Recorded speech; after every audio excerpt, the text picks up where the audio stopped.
it's turned out to be a stunning day after yesterday's wind and rain and so on. So just heading up now from Georgetown to Low Head to check out the pilot station and lighthouse.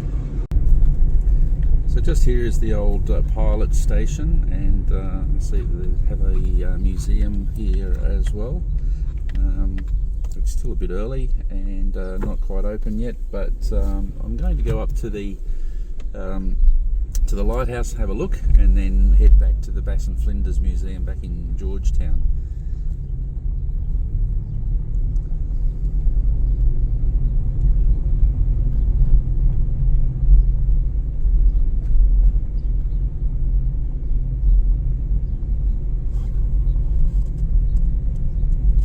So that little boat just there, that's a Derwent Class yacht, one of the boats that we saw in Franklin and Signet.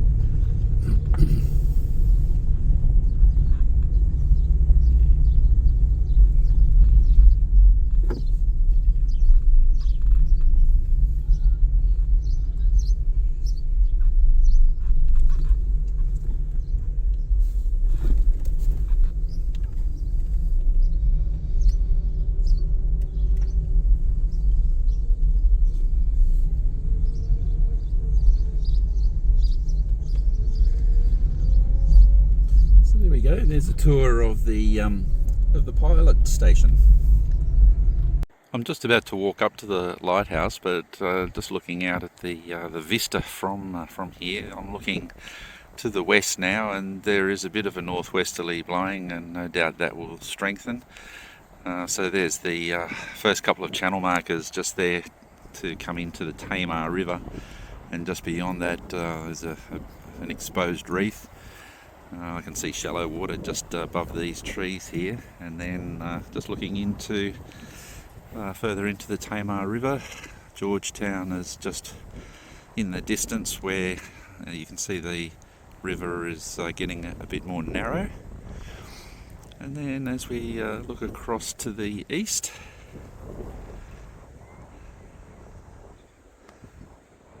we can see the land tapering away there. Now if we look about that way, it'll be about 85 miles I think to Flinders Island.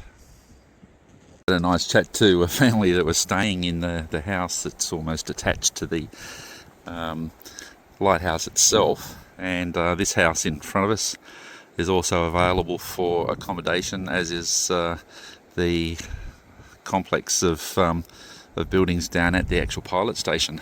So I'm just skirting around the edge of that house. I've just taken about 5 steps backwards because there is nothing like a little reveal.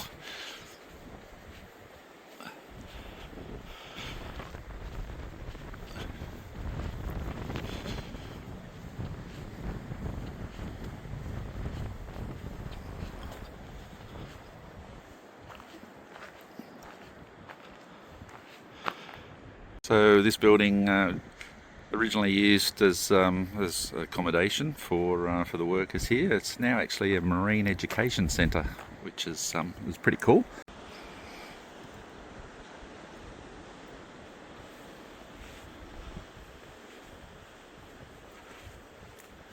So that's the house that I was talking about before, that is also available for accommodation. The guy I spoke to said there were enough bedrooms for 2 families to stay there, and he said it was absolutely awesome. So the shed in front of us houses the foghorn, and they get quite excited about the only operational G-type diaphone in the world, and obviously with all the engineering they have housed in that shed, it's what drove, or it's what powered or created the sound for the foghorn. Okay, basically all I can do here is put the phone up against the window, but you can see the engine that gave it the power, and then there's a big steam boiler over in the corner, but a little bit hard to see through the window. Anyway, it's all there and well preserved.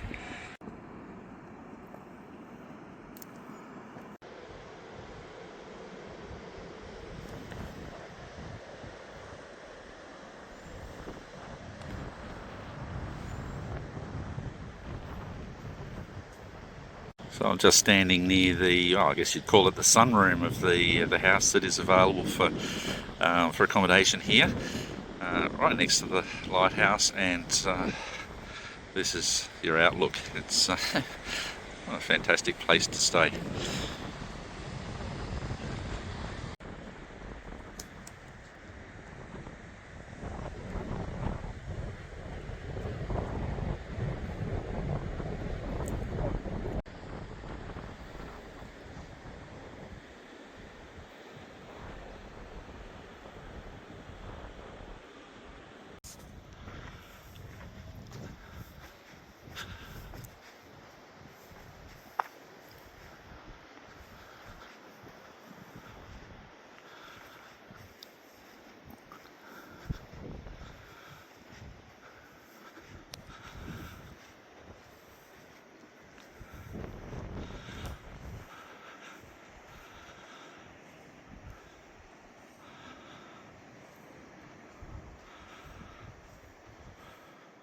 So I'm in the Bass and Flinders Maritime Museum in Georgetown, and this boat is believed to be the oldest boat in Tasmania, or therefore Australia. It was found in Taree, and just at a marina. It had been left and unpaid for and neglected, and Ben Cuthbertson, the fellow who built the Norfolk, discovered it, bought it for $1, and brought it here to the museum.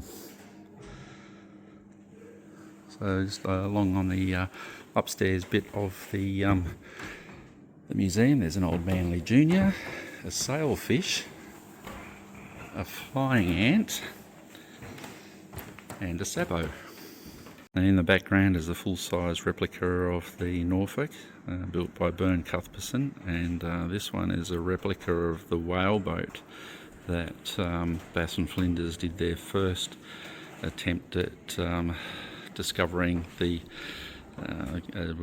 Bass Strait and trying to navigate Tasmania. They didn't make it all the way and had to come back. So it's actually quite amazing to be on board. You can actually stand on, or you can go on deck and go inside. It just feels like you're a giant on a mini ship.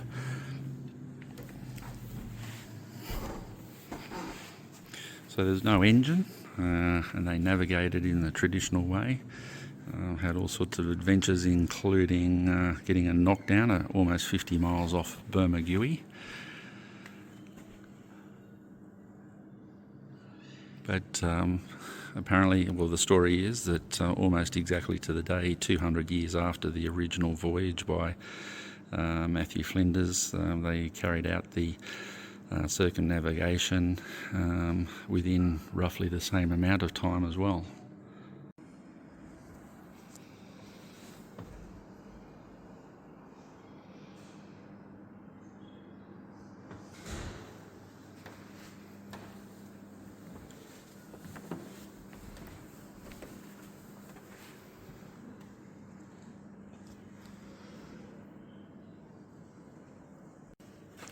So down on the floor there is a replica of the dinghy that they had on the original, and that one was taken on the reenactment voyage. So these are replica uniforms. So on the right was the uniform that Matthew Flinders would have worn, and the one on the left was the one that Bass wore.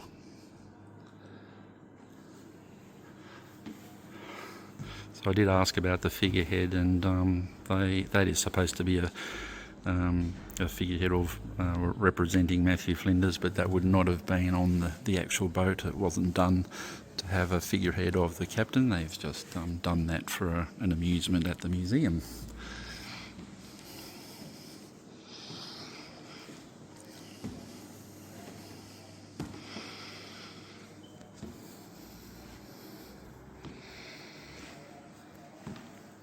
So they have Matthew Flinders' log here, the large book there, and then there's a reproduction of his log and charts. There's one. It's a 2-volume publication, one on either side there, and they also have a lot of really good quality models here. This one is the Lady Nelson.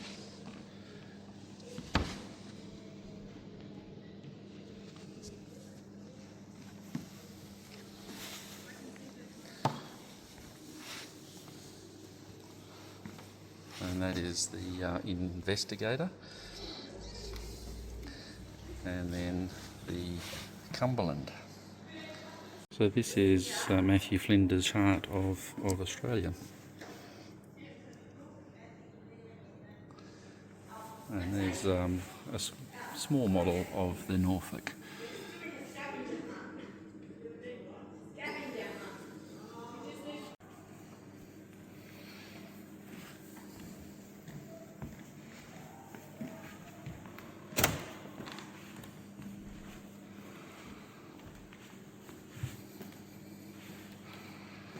So I've just come out of the Bass and Flinders Maritime Museum. Three ladies in there were really knowledgeable, very friendly, and you get a guided tour. Get to go on the Norfolk, inside the Norfolk, and there's a lot of other good stuff there as well. So I was so impressed, and I was very excited to find it, go in and look around. So an awesome experience, and I highly recommend it if you come to Georgetown to come and check this place out. Well, I'm on day 2 of my road trip around a lot of Tasmania. I stopped at Georgetown overnight and just had a great time having a look at the lighthouse at Low Head and then the Bass and Flinders Maritime Museum. So I'm on the road out to Ben Lomond now.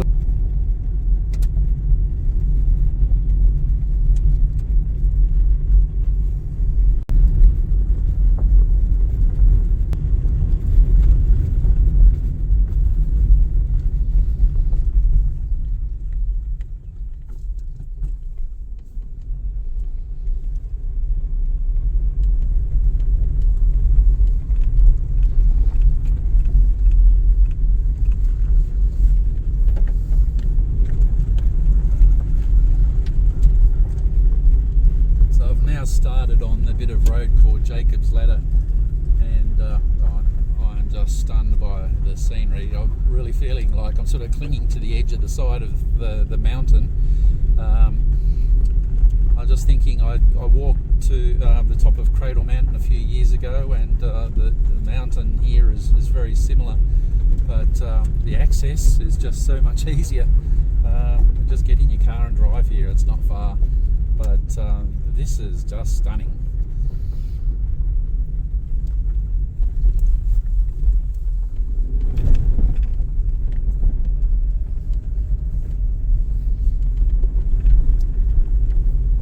I've pulled over. I've only just started Jacob's Ladder, but I've pulled over at one of the little lookouts and just looking at the side of the mountain there, the view out to the north, and here's the beginning of the road.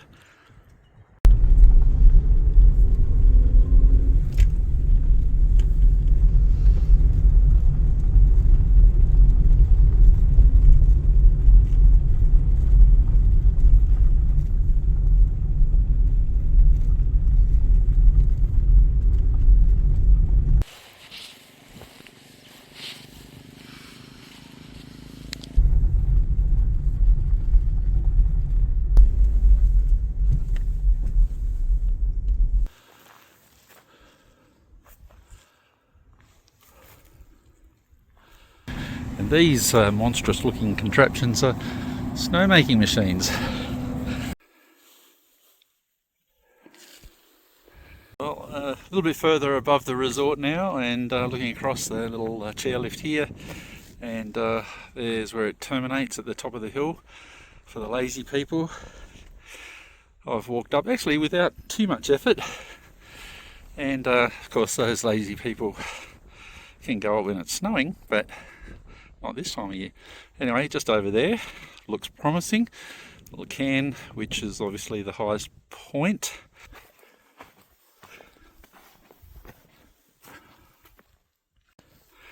So I'm not sure if this is the actual one, but I spent a lot of time on a real estate website looking at what's for sale in Tasmania, and one of these was for sale a few years ago. Now they are privately owned, but on national park land, and therefore some sort of lease arrangement, a 99-year lease or something like that, but only accessible by the chairlift, and not a lot of neighbours to speak of. But during the season you'd have people zushing here and there. Zush, zush, zush. Okay, I'm at the top of this bit. I don't know if it's the highest. I still haven't found out, but I will very, very shortly be the highest person in this bit of Tasmania. I do have company just over there. There's a couple over there who haven't come up here yet.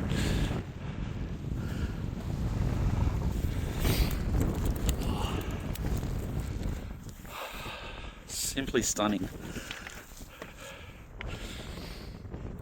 Alright, well, I've just finished on a video call to the family back home. So it was a fun call up on top of a mountain. Great reception up here, but it was awesome just to share it with the family while I was up here. So it was actually quite an easy walk to get up. Only took me about half an hour. Okay, if I had the money, I would, and I don't know, for a lot of other reasons, just because it's so cute, I would buy this place. Anyway, just in front of it there's a little bush and this tiny little piece of water, and just on the edge these little star-shaped flowers are absolutely minute. Just down below that hut there's a little grove with a couple of little bits of water and amazing vegetation that lives in the water. And then there's great banks of this sort of thing. Alpine vegetation just really is stunning. And one last look over the resort, which is to the right, and the village in front, just before I make my way down to the car and head off again. I've just turned off, I saw a sign for a campground partway along the road leading up to Ben Lomond, before Jacob's Ladder, and there's a little day area when you first come in, and then there's sort of a circuit where they then have all these little camp spots off to the side. So a couple of them are like, well, they're all big enough to park a camper van like that.